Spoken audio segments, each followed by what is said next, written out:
ಇವತ್ತಿನ ವಿಶೇಷ ನೇರ ಪ್ರಸಾರ ಕಾರ್ಯಕ್ರಮದಲ್ಲಿ ಗುರು ಬದಲಾವಣೆಯಿಂದ ಮೀನರಾಶಿಯವರಿಗೆ ಭವಿಷ್ಯ ಹೇಗಿರುತ್ತೆ, ಅದೇ ರೀತಿಯಾಗಿ ಗುರು ಬದಲಾವಣೆಯಿಂದ ಮೀನರಾಶಿಯವರಿಗೆ ಶುಭಾನ ಅಥವಾ ಅಶುಭಾನ, ರಾಜಯೋಗ ಬರುತ್ತಾ ಮೀನರಾಶಿಯವರಿಗೆ, ಇದೆಲ್ಲದರ ಬಗ್ಗೆ ಮಾಹಿತಿಯನ್ನ ತಿಳಿಸಿಕೊಡೋದಕ್ಕೆ ಇವತ್ತಿನ ವಿಶೇಷ ನೇರ ಪ್ರಸಾರ ಕಾರ್ಯಕ್ರಮದಲ್ಲಿ ನಮ್ಮ ಜೊತೆ ಇದ್ದಾರೆ ಕ್ರಿಸ್ಟಲ್ ತಜ್ಞೆ ಮೀತಾ ಅವರು. ಬನ್ನಿ ಹಾಗಾದ್ರೆ ಕಾರ್ಯಕ್ರಮಕ್ಕೆ ಅವರನ್ನ ಸ್ವಾಗತ ಮಾಡೋಣ. ಕಾರ್ಯಕ್ರಮಕ್ಕೆ ಸ್ವಾಗತ ಮೇಡಮ್.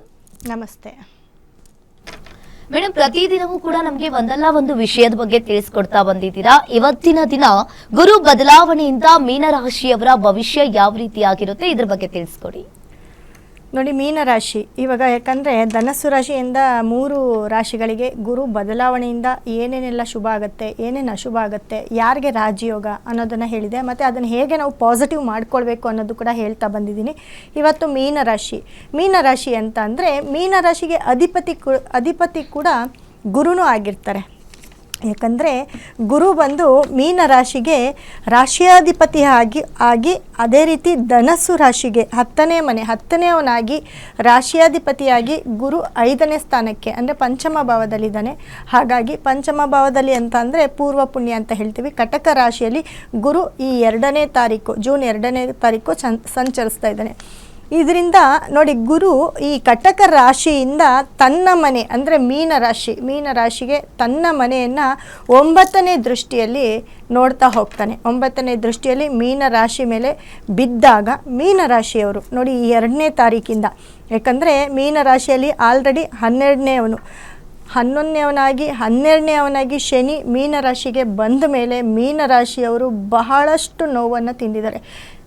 ಏನಾದ್ರೂ ದುಡ್ಡು ಕಾಸು ವಿಷಯದಲ್ಲಂತೂ ತುಂಬಾ ಅಪ್ಸೆಟ್ ಆಗಿದ್ದಾರೆ. ಅದರಲ್ಲೂ ನೋಡಿ, ಶನಿ ಮೀನರಾಶಿಗೆ ಬಂದಾಗ ಏನಾಗುತ್ತೆ, ಈ ಗುರುವಿಗೆ ಸಂಬಂಧಪಟ್ಟಂತಹ ಕೆಲಸ ಯಾರೆಲ್ಲ ಮಾಡ್ತಿರ್ತಾರೆ, ಸ್ಕೂಲ್ ನಡೆಸೋದು, ಕಾಲೇಜ್ ನಡೆಸೋದು, ಮಠಗಳನ್ನ ನಡೆಸೋದು, ದೇವಸ್ಥಾನಗಳನ್ನ ನಡೆಸೋದು, ಅದೇ ರೀತಿ ಟ್ಯುಟೋರಿಯಲ್ಸ್ ಮಾಡೋದು, ಈ ಥರದ ಒಂದು ಗ್ರಂಥಿಕೆ ಅಂಗಡಿ ಇಟ್ಕೊಂಡಿರೋದು, ಪೂಜಾ ಸಾಮಗ್ರಿಗಳನ್ನ ಬೇರೆ ಕಡೆ ಶಿಫ್ಟ್ ಮಾಡೋದು, ಈ ಥರ ಕೆಲಸದಲ್ಲಿ ಯಾರ್ಯಾರೆಲ್ಲ ತೊಡಗಿರ್ತಾರೆ ಅವ್ರಿಗಂತೂ ಸಿಕ್ಕಾಪಟ್ಟೆ ಲಾಸ್ ಆಗಿದೆ. ಸಿಕ್ಕಾಪಟ್ಟೆ ಅಂತಂದರೆ ಅಂತಿಂತ ಲಾಸ್ ಅಲ್ಲ. ಯಾಕಪ್ಪ ಅಂತಂದರೆ ಶನಿ 12ನೇವನಾಗಿ ಬಂದು ಮೀನರಾಶಿಗೆ ಕೂತ್ಕೊಂಡಿದ್ದಾನೆ. ಸೊ ಈ ಟೈಮಲ್ಲಿ ಗುರುವಿನ ಬದಲಾವಣೆ ಆಗುತ್ತೆ. ಗುರುವಿನ ಬದಲಾವಣೆ ಆದಾಗ ಅವನೇನು ಮಾಡ್ತಾನೆ, ಗುರು ತನ್ನ ಮನೆಯಿಂದ ಅಂದರೆ ಕಟಕ ರಾಶಿಯಿಂದ 9ನೇ ದೃಷ್ಟಿ ಮೀನರಾಶಿ ಮೇಲೆ ನೋಡ್ತಾನೆ. ನೇರ 9ನೇ ದೃಷ್ಟಿ ನೋಡಿದಾಗ ಖಂಡಿತವಾಗ್ಲೂ ಮೀನರಾಶಿಯವ್ರಿಗೆ ಇಷ್ಟು ದಿನ ತುಂಬ ಸಾಲ, ಲೋನು, ಮತ್ತು ಎಲ್ಲೋ ಒಂದು ಕಡೆ ದುಡ್ಡು ಹಾಕಿ ಕಳ್ಕೊಂಡಿರೋದು, ಶೇರ್ ಮಾರ್ಕೆಟಲ್ಲಿ ದುಡ್ಡು ಹಾಕಿ ಕಳ್ಕೊಂಡಿರೋದು, ಇದೆಲ್ಲದರಿಂದ ಮೀನರಾಶಿಯವರು ತುಂಬ ಒಂದು ಫೈನಲ್ ಸ್ಟೇಜಲ್ಲಿ ಇರ್ತಾರೆ. ಯಾಕಂದರೆ ಶನಿ ಬಂದು ಕೂತ್ಕೊಂಡಾಗ ರಾಹು ತನ್ನ ಮನೆಯಿಂದ 12ನೇ ಮನೆಯಲ್ಲಿ ಕುಂಭರಾಶಿಯಲ್ಲಿದ್ದಾಗ ಶನಿ 12ನೇವನಾಗಿ ಮೀನರಾಶಿಗೆ ಬಂದಾಗ ಖಂಡಿತ ಹೇಳ್ತೀನಿ, ಮೀನರಾಶಿಯವರು ಮೀನು ಹೇಗೆ ನೀರಿಂದ ತೆಗೆದ್ರೆ ಹೇಗೆ ಒದ್ದಾಡುತ್ತೋ ಆ ರೀತಿ ಒದ್ದಾಡ್ತಿರ್ತಾರೆ. ಇವಾಗ ಅವ್ರಿಗೆ ಎಲ್ಲೋ ಒಂದು ಕಡೆ ನೀರು ಸಿಕ್ಕಬೇಕು ಅಂದರೆ ಈ ಗುರುವಿನ ಒಂದು ಅನುಗ್ರಹ ಆಗಬೇಕು, ರಾಶಿಯಾಧಿಪತಿ ಗುರುವಿನ ಒಂದು ಅನುಗ್ರಹ ಆಗಬೇಕು. ಹಾಗಾಗಿ ಯಾರೆಲ್ಲ ಸಾಲದಲ್ಲಿರ್ತಾರೆ ಅವರೆಲ್ಲರಿಗೂ ಇವಾಗ ಒಂದು ಒಳ್ಳೆ ಟೈಮ್ ಬಂದಿದೆ. ಅದು ಮೀನರಾಶಿಯವರಿಗೆ ಒಳ್ಳೆ ಟೈಮ್ ಬಂದಿದೆ.